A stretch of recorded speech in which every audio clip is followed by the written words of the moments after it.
Grim New England Tales, Episode 2, The Bridgewater Triangle, Curse Beneath Massachusetts' Hockomock History and the Creatures of the Triangle.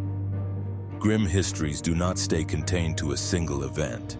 In southeastern Massachusetts, multiple timelines, indigenous land use, colonial conflict, modern crime, and persistent reports of unexplained activity overlap within a defined region now called the Bridgewater Triangle, creating a pattern that has continued to surface across generations. If you drive roughly 40 minutes south of Boston, you can enter a 200-square-mile area that includes Bridgewater, Easton, Taunton, Freetown, Norton, Raynham, and Rehoboth, where reports have repeated for decades in remarkably similar forms. Witnesses describe low-altitude lights moving over wetlands, unexplained aerial objects that do not match known aircraft, large animals not native to the region, and a consistent sequence of environmental changes that include sudden silence followed by a strong and immediate urge to leave. The term Bridgewater Triangle itself was popularized by folklorist Loren Coleman, who mapped clusters of these reports and identified that they were not isolated stories but part of a geographic pattern. While the exact boundaries vary slightly depending on the source, the core area remains stable, generally defined by Abington to the north, Rehoboth to the south, and Freetown to the west, with multiple hotspots located within that perimeter. At the center of this region is one of its most significant physical features, Hockomock Swamp. Hockomock Swamp covers roughly 6,000 acres across Bridgewater, Easton, Norton, Raynham, and Taunton, and is one of the largest remaining freshwater wetland ecosystems in southern New England. The terrain is not a simple marsh. Instead, it is layered and complex, consisting of cedar swamp, red maple stands, blackwater channels, mud flats, and raised dry islands of forest. Visibility is limited throughout much of the area, and navigation is difficult without direct familiarity with the terrain. People who spend time in the swamp, hunters, conservation officers, and residents, have consistently described a similar set of experiences. The first is a rapid loss of ambient sound, where birds and insects stop abruptly rather than gradually fading. The second is disorientation caused by dense vegetation and reflective water surfaces that distort spatial awareness and make distances difficult to judge. The third is an immediate withdrawal response, a strong and nonspecific urge to leave the area without any clearly identifiable trigger. These experiences are subjective, but what makes them notable is their consistency across independent witnesses who have no connection to one another. The name Hockomock is commonly translated as the place where spirits dwell, and within Wampanoag cultural context, this indicates that the location was considered spiritually significant long before colonial settlement. This designation does not necessarily imply danger, but it does mark the area as distinct within the landscape set, apart from surrounding terrain in terms of meaning and use.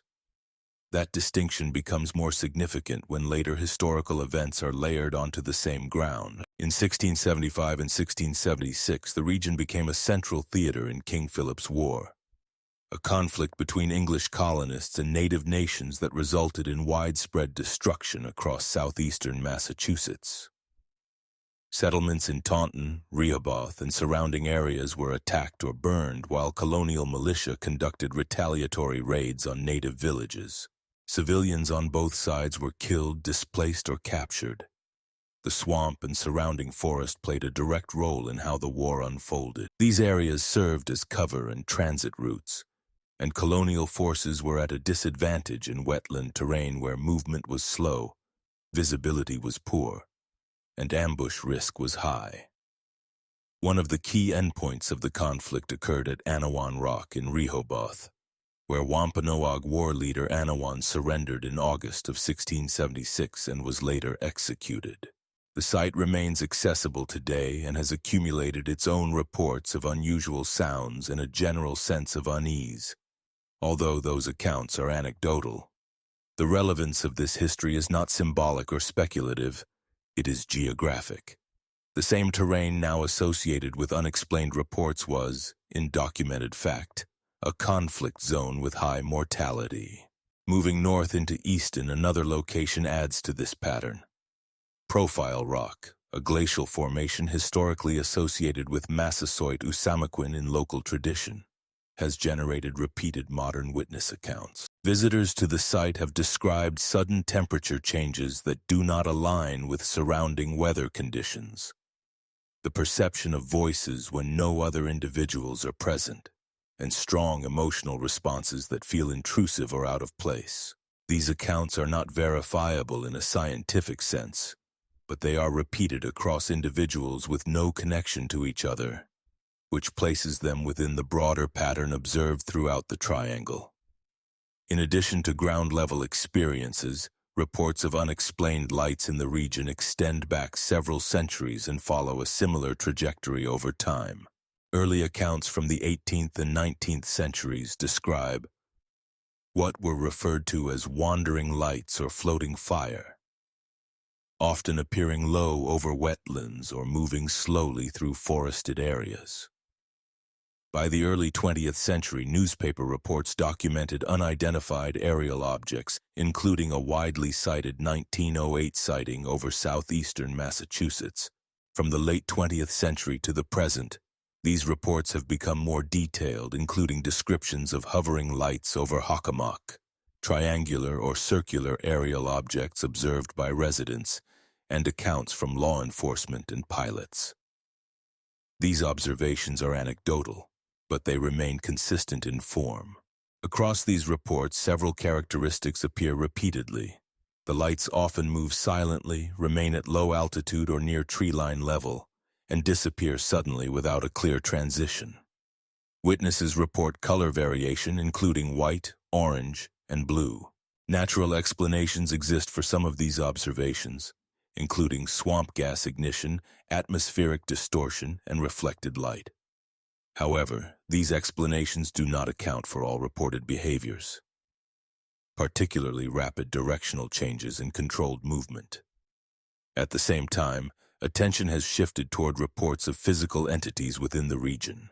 Witness accounts describe large upright figures moving through wooded areas, often estimated between 6 and 8 feet in height, with broad shoulders, dark coloration, and the ability to move quickly through dense forest. These sightings are frequently reported by hunters and outdoorsmen familiar with local wildlife. In addition, there are repeated reports of unusually large birds, sometimes described as having wingspans exceeding those of known regional species, moving slowly over tree lines or appearing briefly before disappearing. These sightings are often associated with the concept of thunderbirds. Reports also include descriptions of smaller figures consistent with Pukwudgie folklore, human-like in form, moving quickly at low height and appearing only briefly before vanishing. While these accounts are difficult to separate from existing folklore, they continue to be reported. Other isolated accounts include large black dogs with glowing eyes, serpentine movement in water, and hoofed or hybrid animal descriptions. Taken together, the Bridgewater Triangle is not defined by a single event, a single legend, or even a single explanation. What makes the region so compelling is the sheer accumulation of reports, histories, and experiences layered onto the same geography over hundreds of years. Within a relatively small section of southeastern Massachusetts, claims of strange chanting and ritual activity inside Freetown State Forest during the height of the Satanic Panic. Stories of people becoming lost in areas that should not have been difficult to navigate. Some of these reports are almost certainly exaggerations. Some may be misidentifications shaped by fear, darkness, or local folklore.